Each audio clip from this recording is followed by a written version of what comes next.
St. George North. I rise to look at this estimate for this year. It's a very difficult task, Mr. Speaker, coming after the member for St. Lucie. In fact, I dare say that I just received a text from St. Lucie, and the person want to know, they want to request my elusive dreams for the member of Parliament. I don't know what elusive means, but I will have to ask the person what it is that their representative is all over the place, and he's struggling, and he's going to be saved by the bell. And as soon as it came in, Mr. Speaker, it was told that you have to wrap up. And Mr. Speaker, the member for St. Lucie, after 24 years, have not been able to get his report. He has not been able to get anything done in St. Lucie. In fact, the only thing he has ever got in St. Lucie is a road which was there by the Barbados Labour Party. It was called the Judge Gap, and we now call it the Kelman's Drive. But of course, the Barbados Labour Party was good to St. Lucie. We did from it was from Sherman right up Half Moon Fort. We did a lot of work in St. Lucie, and he was very happy. And when he talked about, he issued a challenge that he does not believe any constituency is better off than St. Lucie. But I will invite him to St. George, because in our time, we were able to acquire over 5 large parcels of land in St. George. We were able to do a lot of roads roundabout, and people were working. In fact, in 2007, I dare say the unemployment level in St. George was less than 6%, the unemployment level. And we were working. In fact, Mr. Speaker, you will recall because I saw you reading a book one day. Mr. Speaker, about the UN, about the ambassador who came here and said that Barbados was punching above its level. That was good batting. And I dare say that when we compare what is happening today, one can say that we had the best of times. And the question is that we had good times, and Barbadians enjoyed that period. In fact, this program called the Barbados Sustainable Recovery Plan does make the point on page 23. Growth policy framework. One of the major issues facing the Barbados economy is that the economic growth remains far below its historical 5-year average of 3% per to 2008, and in bracket, the pre-crisis period. So the Democratic Labour Party admits that the crisis started in 2008. So therefore, when you come out and blame the Barbados Labour Party before that, even in your document, you're saying that the crisis really started in 2008. So that the policies of the Democratic Labour Party has failed, and after 10 solid years of democratic rule, we are still, Mr. Speaker, to bring a plan to recovery. And you have admitted also that you will go back to the period of 2007 and start all over again. And we will tell you this, that you need to forget what has happened over the past 10 years. Look at a program that will bring growth to this economy, bring a program that will bring relief to the suffering in this island. And Mr. Speaker, the Democratic Labour Party knows full well that every year the program that they bring has solved nothing in this island. We cannot boast of any achievement. And the government needs to point out to us some of the things that they have done that merit a return to office. We are on the eve of an election. The eve of an election. We are on the eve of election, and I don't know how many days we have to go. I hear that Parliament will come to an end in March, but we do not know, because governments can do anything. And the mere fact that this government has gone over is the period of 5 years, they may very well come and bring a bill to prolong the period, the Parliament. They may very well bring. So I cannot, I will not, I do not, this government is holding on. This government is holding on to the office, and they very well can do that. Because there's nothing preventing the government from calling back Parliament after March, because it's the government. The government can do that. Now, the public of Barbados needs to be warned, because I asked a question to our spokesperson for the AG some time ago. What does this period have for all of us? I asked him this, but nobody knows. What does it, because this is a very funny period. And, we have to be very, very watchful of what is happening. But the government needs to tell us, Mr. Speaker, what are some of their achievements? What are some of their achievements over the past 10 years? We have listed ours. We have listed, Mr. Speaker, and I told the Parliament before that I do not know what it would be to be a minister at this time, because I could not be a minister and not go to work. I understand that most of the ministers here don't go to work. They go to work half day and every week, just to collect the cabinet papers. And of course, last week we were told about spying, and of course they do not know that the Prime Minister already knows about how many of them to go to work only half day. They go to work for just half day in any year, any week. Some of them go to their minutes to go all to play golf. Some of them go to swimming, go to sewage.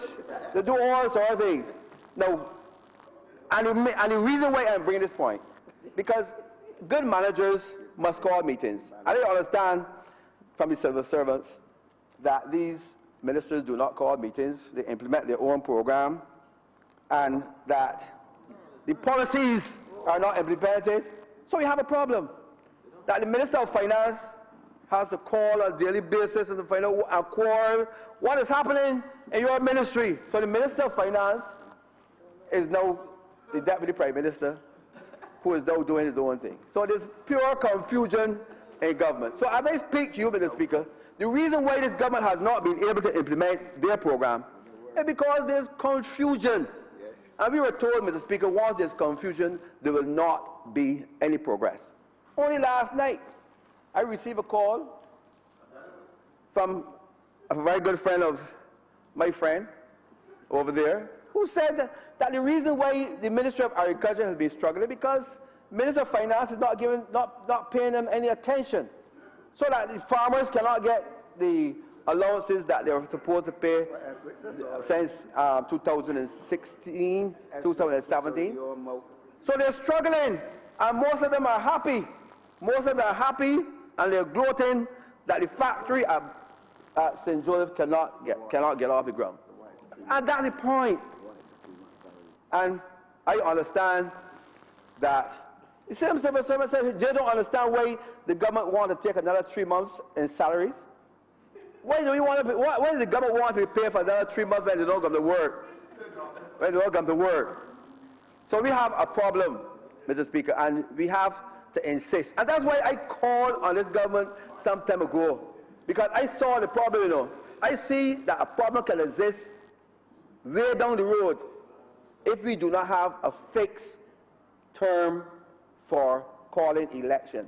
I have said so before, and I stand by my position that there must be in the future. And the public of Barbados must demand that a government fix their term.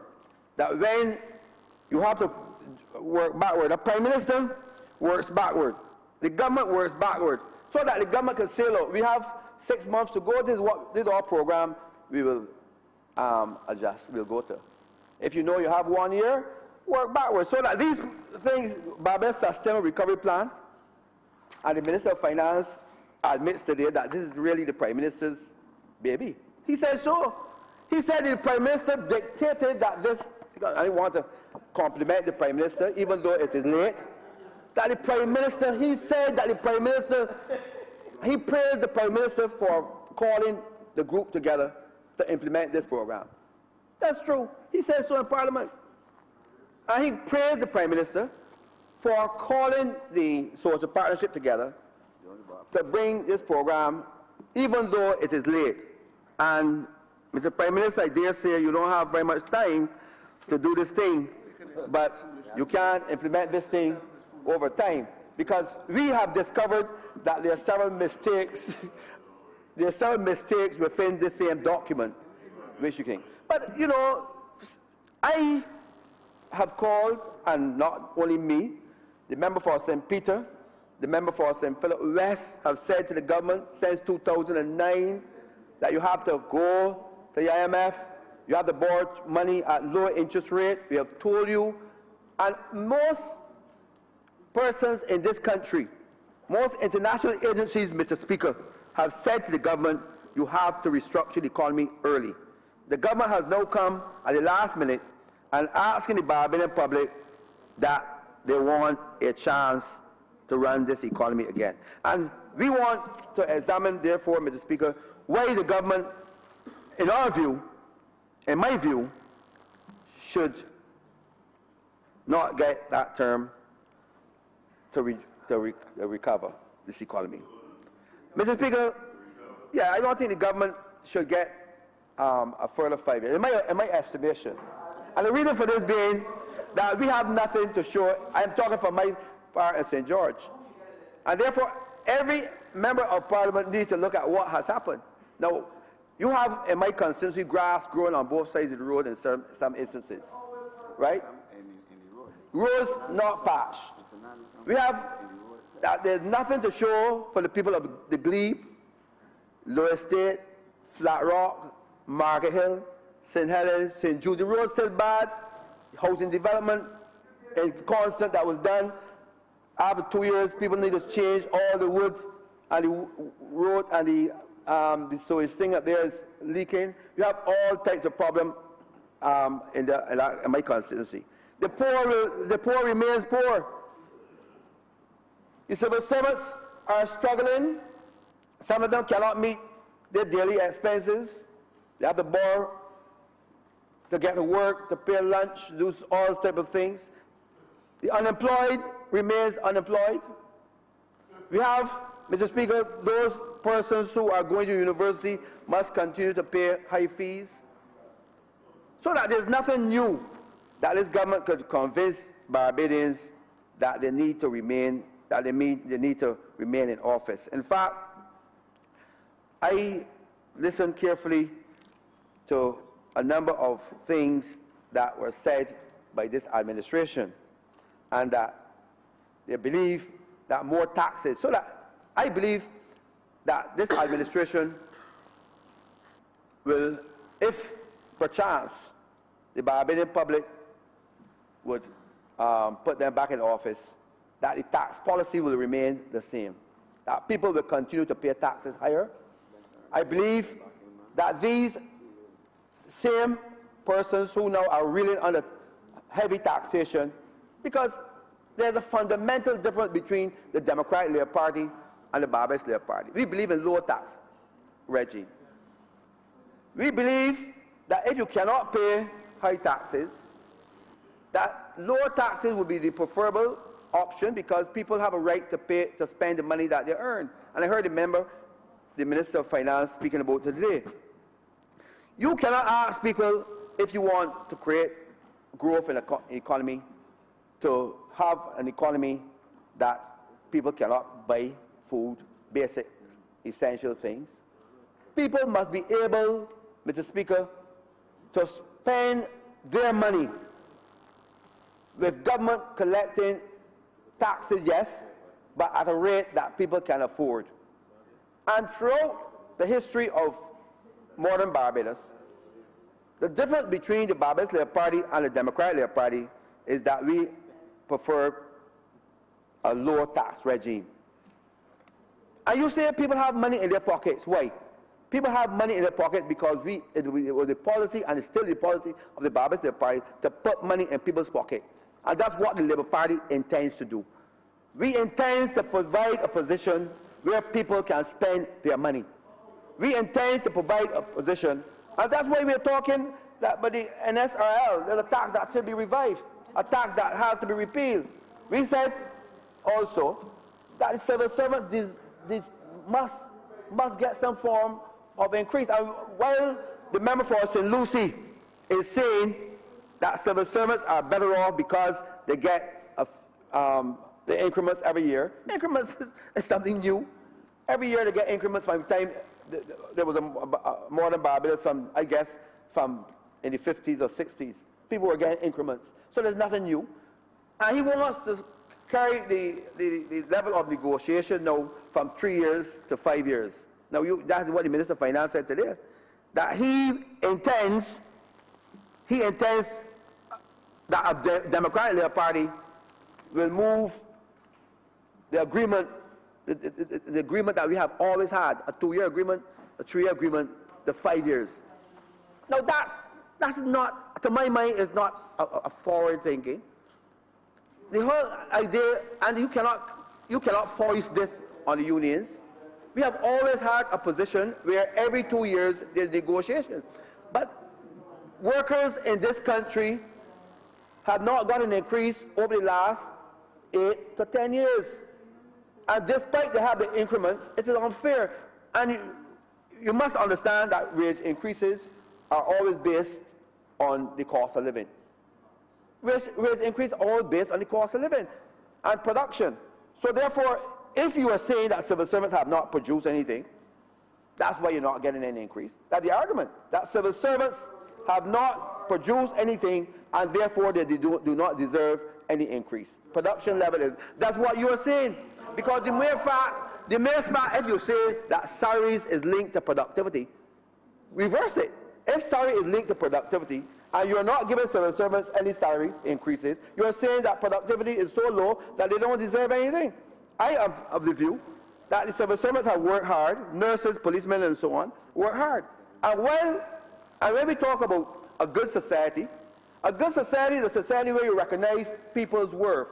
We were able to provide an on-call allowance for the policemen. We were able to provide allowances for nurses. There are nurses at the hospital who work beyond the call of duty.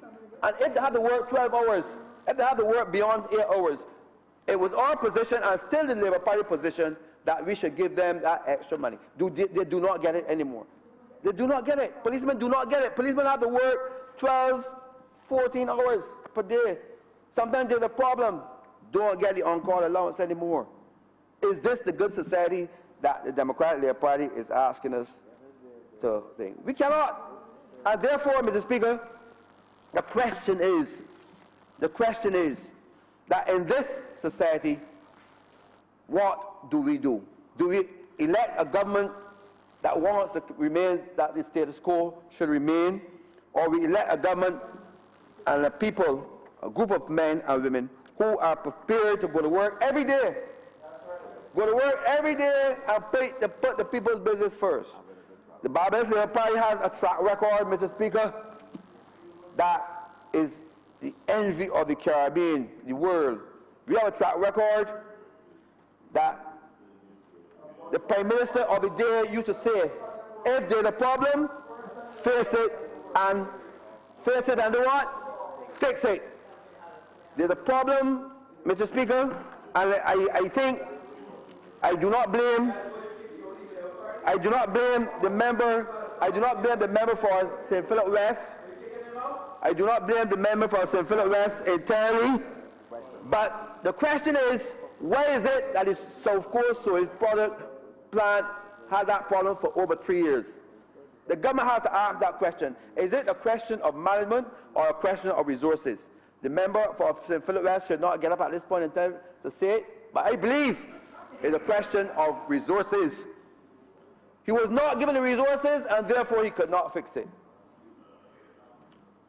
I also believe, Mr. Speaker, that the Ministry of Housing, the Ministry of Health, owes an apology to the people of St. George, preferably the people at Lower Estate, the people at Erie Hill, the people at Huddersfield Turning. They owe us an apology because it was the ministry's job to ensure that the dump at Lower Estate was managed properly. It's the ministry's job to ensure, the Ministry of Environment as well as the Ministry of Health, to ensure that the people of Lower Estate breathe fresh and good air. And I will say more about this during this estimates, because if the government has to manage, and that's why I started off by saying that the ministers need to go to work and do their duty. If you are paid, I don't know how much you are paid these days because I don't know, and I think it's your business. But what I'm saying to you, if you are ministers of the Crown, you have to go to work every day. And that's why a new government, whenever election is called, should be a place where persons are prepared to do the people's business. And ministers must be accountable for what they do. If there's a problem and you can't fix it, then you know what to do. That's what the convention is. The convention is this. And I hope that we will stick to that convention. We will do what is important.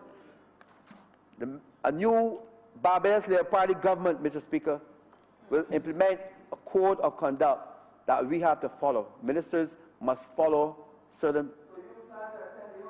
Ministers must be accountable for their action. And I believe, Mr. Speaker, that as we go forward, the Barbadian public still wants to know the level of the international reserves. They want to know that. What is the reserve today? They want to know, Mr. Speaker, they want to know what is the level of the VAT and the income tax, corporation tax refund that owed to Barbadians and to companies. They want to know, Mr. Speaker, they want to know, Mr. Speaker, the central bank, what is the reserves, and, Mr. Speaker, the stability and are you planning to address these matters? Mr. Speaker, they want to know if the Minister of Finance intends to create the fiscal room necessary to pay for the renewal of a crumbling infrastructure that is negatively affecting our country, like the system that we talk about just now, the sewage systems, the roads, the buses, garbage trucks. This, Mr. Speaker, is important for all of us.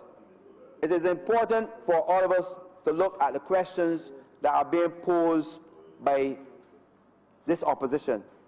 We believe that it is necessary as we go forward to ask government to address the questions that were posed by this loyal opposition who intends, Mr. Speaker, over the next couple of days to show why we intend, Mr. Speaker, over the course of the next few days to show the Barbadian public why is it necessary to